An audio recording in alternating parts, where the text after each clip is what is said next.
లవంగ, పట్ట, ఇలాచి, టమాటా ముక్కలు, ఆనియన్స్ కట్ చేసుకోవాలి, జీడిపప్పులు, ఎండుమిరపకాయలు, పెరుగు. జీడిపప్పులు నానబెట్టుకోవాలి, మష్రూమ్స్ కడిగి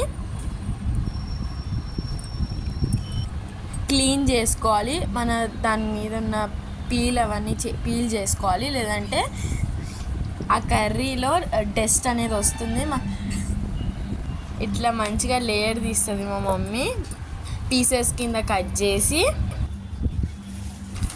నీట్గా కట్ చేసుకోవాలి.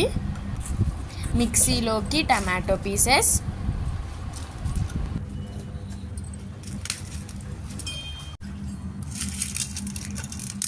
లవంగ, పట్ట, ఇలాచి, మిరియాలు, ఎండుమిరపకాయలు అందులో వేసేసుకుందాం. నానబెట్టుకున్న జీడిపప్పులు కూడా వేసేసుకుందాం. గ్రైండ్ చేసుకున్న పెరుగు వేసుకొని గ్రైండ్ చేసుకొని స్టవ్ మీద ప్యాన్ పెట్టుకొని ఆయిల్ వేసుకున్న తర్వాత జీడిపప్పులు వేసుకుందాం. ఆయిల్ వేసి జీడిపప్పులు ఫ్రై చేసుకోవాలి. మష్రూమ్స్ అందులో వేసుకోవాలి, కొంచెం సేపు వేయించాలి.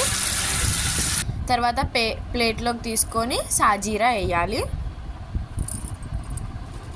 తర్వాత ఆనియన్స్ వేసుకొని బ్రౌన్ కలర్ వచ్చేదాకా ఫ్రై చేసుకోవాలి.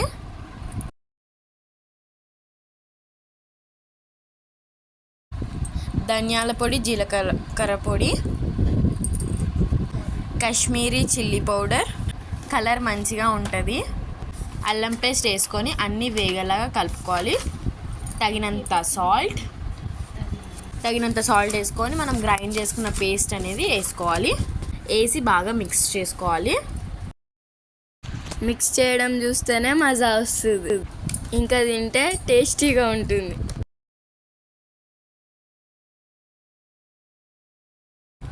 ఆయిల్ పైకి వచ్చేంత వరకు దాన్ని మిక్స్ చేసినాక, ఆయిల్ పైకి వచ్చాక మష్రూమ్ పీసెస్ వేసుకోవాలి. బాగా కలుపుకోవాలి. కన్సిస్టెంట్కి వాటర్ వేసుకోవాలి. బాగా ఆయిల్ పైకి వచ్చేంత వరకు బాగా ఉడికిన తర్వాత లాస్ట్లో కస్తూరి మేతి వేసుకోవాలి. 2 minutes ఉడికిన తర్వాత స్టవ్ ఆఫ్ చేసుకోవాలి. ఒక 2 minutes వేడి mushroom kaju paneer curry ready. మా మమ్మీ సర్వ్ చేయడానికి రెడీ, మేము తినడానికి ready with bagara rice. Thank you all, bye.